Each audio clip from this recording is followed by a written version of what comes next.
और आइए अब कुछ और खबरों पर नजर डालते हैं। यूपी में बीजेपी की प्रचंड जीत के बाद नई सरकार बनाने की कवायद तेज हो गई और इसी सिलसिले में सीएम योगी आज दिल्ली आ रहे हैं, जहां सरकार के गठन, मंत्रिमंडल और शपथ की तारीख को लेकर केंद्रीय नेतृत्व से चर्चा होगी। उत्तर प्रदेश में 273 सीटों की प्रचंड जीत के बाद अब बीजेपी ने सरकार बनाने को लेकर कवायद तेज कर दी है।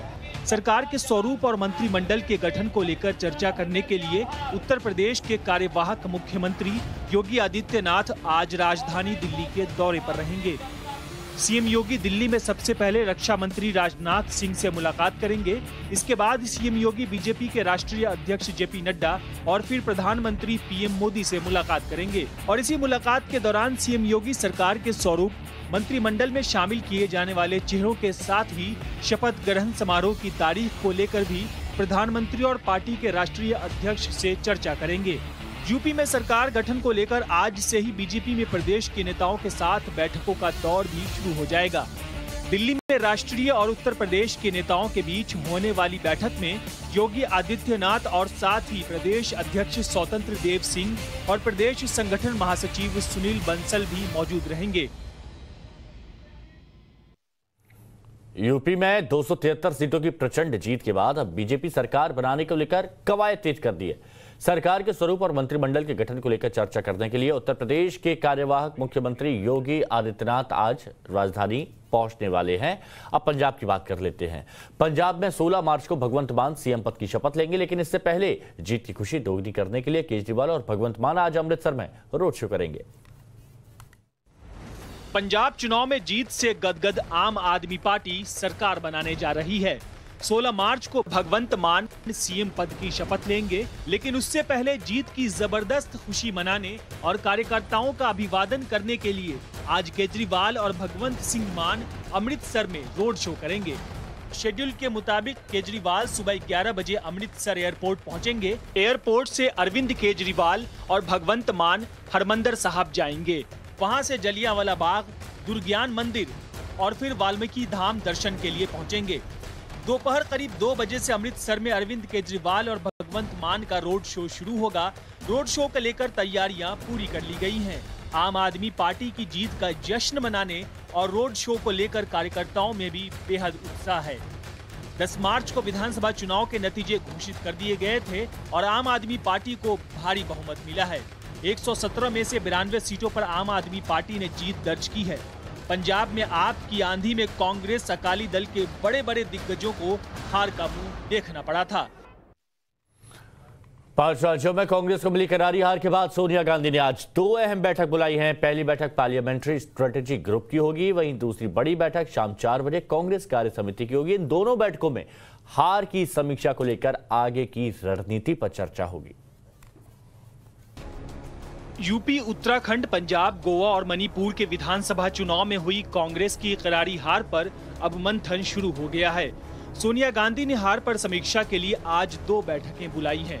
कांग्रेस संसदीय दल की अध्यक्ष सोनिया गांधी ने सबसे पहली बैठक 10 जनपद पर सुबह 10:30 बजे बुलाई है, जो पार्लियामेंट्री स्ट्रेटेजी ग्रुप की होगी। इस बैठक में हार की समीक्षा के साथ आगे की रणनीति पर चर्चा होगी। वहीं कांग्रेस की दूसरी और बड़ी बैठक शाम 4 बजे होगी। ये बैठक कांग्रेस कार्य समिति यानी CWC की होगी, जिसमें हार और इससे उबरने के लिए बड़े फैसले लेने पर चर्चा होगी। कांग्रेस मुख्यालय में होने वाली इस बैठक में कार्य समिति के सदस्यों के साथ ही राजस्थान के मुख्यमंत्री अशोक गहलोत और छत्तीसगढ़ के मुख्यमंत्री भूपेश बघेल भी शामिल होंगे। इससे पहले शुक्रवार को कांग्रेस के G23 ग्रुप नेताओं के गुलाम नबी आजाद के घर पर बैठक हुई थी। सूत्रों के मुताबिक इस बैठक में नेतृत्व और संगठन परिवर्तन को मजबूती से उठाने पर चर्चा हुई थी। माना जा रहा है कि आज CWC में G23 नेता ये मांग उठा सकते हैं। अहमदाबाद में पीएम मोदी ने खेल महाकुंभ का भव्य शुभारंभ किया। इस दौरान पीएम मोदी ने खिलाड़ियों को कई सफलता के मंत्र भी दिए। पीएम मोदी ने यहां बड़ी बात कहते हुए कहा, राजनीति की तरह खेलों में पक्षपात घुस गया था, अब खेलों में चमक और चमत्कार हो रहे हैं। अहमदाबाद में पीएम मोदी ने भव्य तरीके से खेल महाकुंभ का शुभारंभ किया। सरदार पटेल स्टेडियम में हुए इस भव्य शुभारंभ के दौरान पीएम मोदी ने खिलाड़ियों को संबोधित करते हुए सफलता के कई मंत्र दिए। इस दौरान पीएम मोदी ने राजनीति की तरह खेल में पक्षपात और परिवारवाद को लेकर बड़ी बात भी कही।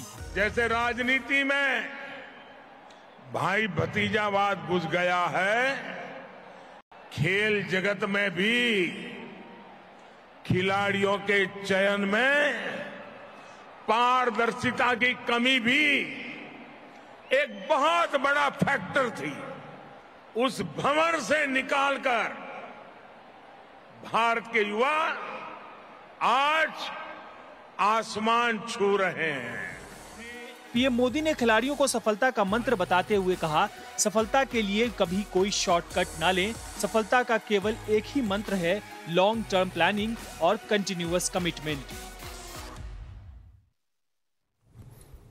अहमदाबाद में चल रहे आरएसएस के प्रतिनिधि सभा सम्मेलन का आज तीसरा और आखिरी दिन है। इससे पहले शनिवार को आरएसएस ने वार्षिक रिपोर्ट जारी कर कहा कि धार्मिक स्वतंत्रता की आड़ में धार्मिक कट्टरपंथता और सांप्रदायिक उन्माद फैलाया जा रहा है, जो एक साजिश का हिस्सा है।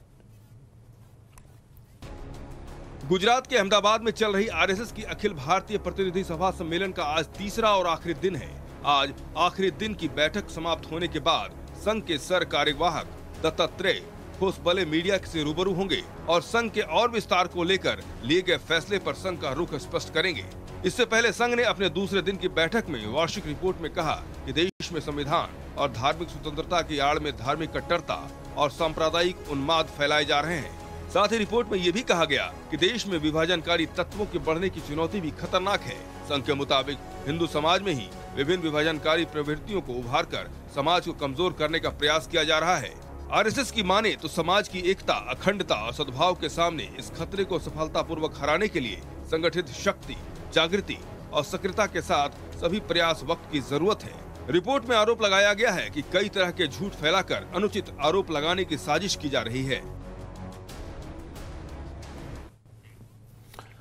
ओडिशा में लखीमपुर खीरी जैसी घटना सामने आई, जहां बीजू जनता दल के निलंबित विधायक ने अपनी गाड़ी से कई लोगों को रौंद दिया। इस घटना में 15 बीजेपी कार्यकर्ता समेत 7 पुलिसकर्मी घायल हो गए। ओडिशा में ये ठीक वैसी ही घटना है जैसी यूपी के लखीमपुर में दिखी थी, लेकिन यहाँ कहानी दूसरी है। यहाँ गाड़ी से बीजेपी कार्यकर्ताओं को रौंदा गया। दरअसल खुर्दा जिले के बनपुर ब्लॉक में चेयरमैन चुनाव के लिए राजनीतिक दलों के कार्यकर्ता वहां मौजूद थे। तभी ओडिशा के चिलिका से बीजू जनता दल के निलंबित विधायक प्रशांत जगदेव ने अपनी गाड़ी से रास्ते में खड़े लोगों को रौंद दिया। बताया जा रहा है कि इस घटना में 20 से ज्यादा लोग जख्मी हैं, जिसमें 15 बीजेपी कार्यकर्ता बताए जा रहे हैं, जबकि 7 पुलिसकर्मी इस घटना में जख्मी हुए हैं। घायलों में थाना प्रभारी भी शामिल हैं। हालांकि इस हादसे के बाद गुस्साए लोगों ने विधायक की गाड़ी को पूरी तरह से क्षतिग्रस्त कर दिया। साथ ही विधायक को भी लोगों ने गाड़ी से बाहर निकालकर पीटा। मौके पर मौजूद पुलिसकर्मियों ने विधायक को किसी तरह बचाया। घटना पर बीजेपी प्रवक्ता संबित पात्रा ने ट्वीट करते हुए लिखा कि बीजू जनता दल के विधायक प्रशांत जगदेव का ये कारनामा माफी लायक नहीं है। उन्होंने ओडिशा सरकार से मांग की है कि इस मामले में निलंबित विधायक पर कड़ी कार्रवाई की जाए। कोलकाता में बीती रात आग का तांडव देखने को मिला। यहां एक चमड़े के गोदाम में भीषण आग लग गई, जिसकी जद में कई झोपड़ियां भी आ गईं। गनीमत रही कि झुग्गियों से सभी को बाहर निकाल लिया गया था। पश्चिम बंगाल की राजधानी कोलकाता के तंगरा इलाके में उस वक्त अफरा तफरी मच गई जब एक चमड़े के गोदाम में भीषण आग लग गई। आग भीड़ भाड़ वाले इलाके मेहर अली लेन में लगी थी। चमड़े के गोदाम में लगी ये आग देखते ही देखते इलाके में फैलने लगी। आसपास झुग्गियों के बसे होने से खतरा और भी बढ़ गया। सूचना पर मौके पर पहुंची पुलिस ने वक्त रहते आसपास की झुग्गियों को खाली करा लिया। आग इतनी भयानक थी कि दूर से ही इसकी लपटें देखी जा सकती थी। आग को बुझाने के लिए 15 दमकल गाड़ियों को मौके पर लगाया गया। आग बुझाने के दौरान फायर ब्रिगेड के 2 कर्मचारियों को भी चोटें आईं, जिन्हें अस्पताल में भर्ती कराया गया। वहीं घंटों की मशक्कत के बाद किसी तरह फायर ब्रिगेड ने आग पर काबू पाया, लेकिन इस दौरान भयानक आग में गोदाम में रखा सामान पूरी तरह से राख हो गया। आग से कितना नुकसान हुआ है अभी इसका आकलन बाकी है। वहीं आग कैसे लगी इसकी भी जांच जारी है। फिलहाल इस घटना में किसी के हताहत की खबर नहीं है।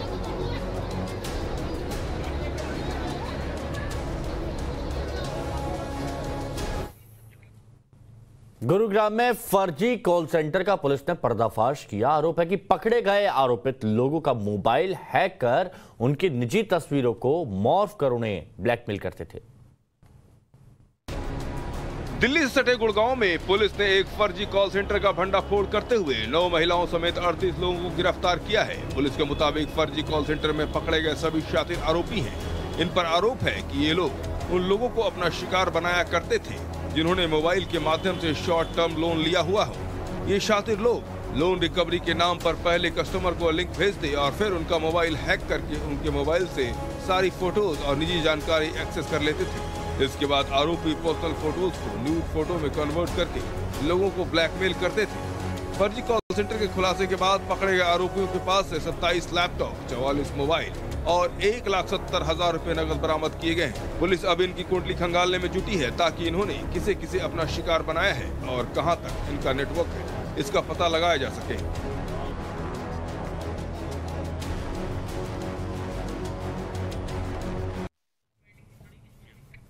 देश में पीएफ के दायरे में आने वाले कर्मचारियों को बड़ा झटका लगा। पीएफ खाते में जमा पैसे पर मिलने वाला ब्याज घटा दिया गया। अब 8.5% की जगह वित्त वर्ष 2021-22 के लिए 8.1% ब्याज देने का फैसला किया गया है। पीएफ के दायरे में आने वाले देश के करीब 6 करोड़ कर्मचारियों को बड़ा झटका लगा है। एम्प्लॉइज प्रोविडेंट फंड ऑर्गेनाइजेशन यानी ईपीएफओ ने वित्त वर्ष 2021-22 के लिए ब्याज दर में कटौती का फैसला किया है। यानी अब आपको पीएफ अकाउंट में जमा राशि पर 8.5% की बजाय 8.1% की दर से ब्याज मिलेगा। ये दर पिछले करीब 40 साल में सबसे कम है। 1977-78 में ईपीएफओ ने 8% का ब्याज दिया था।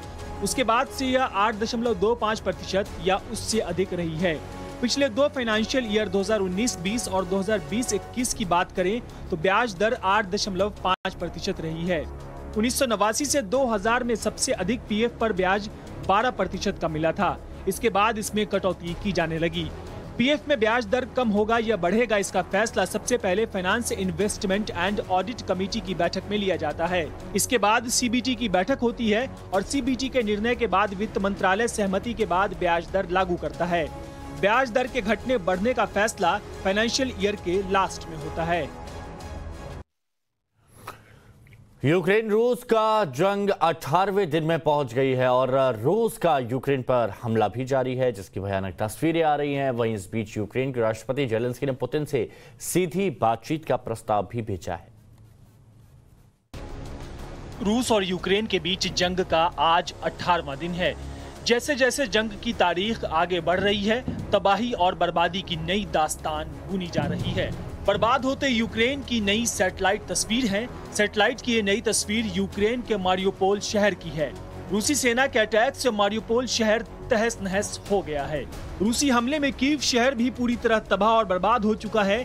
कीव को तबाह करने के लिए रूस फाइनल तैयारी में लगा है। वहीं जान बचाने के लिए कई लोगों को शेल्टर में रखा गया है। यूक्रेन और रूस के बीच युद्ध अब 18वें दिन में पहुंच गया है और जंग रुकने की कोई उम्मीद नहीं दिख रही है। इस बीच यूक्रेन के राष्ट्रपति जेलेंस्की ने जेरूशलेम में रूस के राष्ट्रपति व्लादिमीर पुतिन से मिलने का प्रस्ताव रखा है। जेलेंस्की ने इजराइल के प्रधानमंत्री नेफ्ताली बेनेट से मध्यस्थता की अपील की है। युद्ध शुरू होने के बाद से यूक्रेन में कम से कम 579 नागरिक मारे गए हैं और 1000 से अधिक लोग घायल हो गए। वहीं रूसी हमले में अब तक 1300 यूक्रेनी सैनिक भी मारे जा चुके हैं।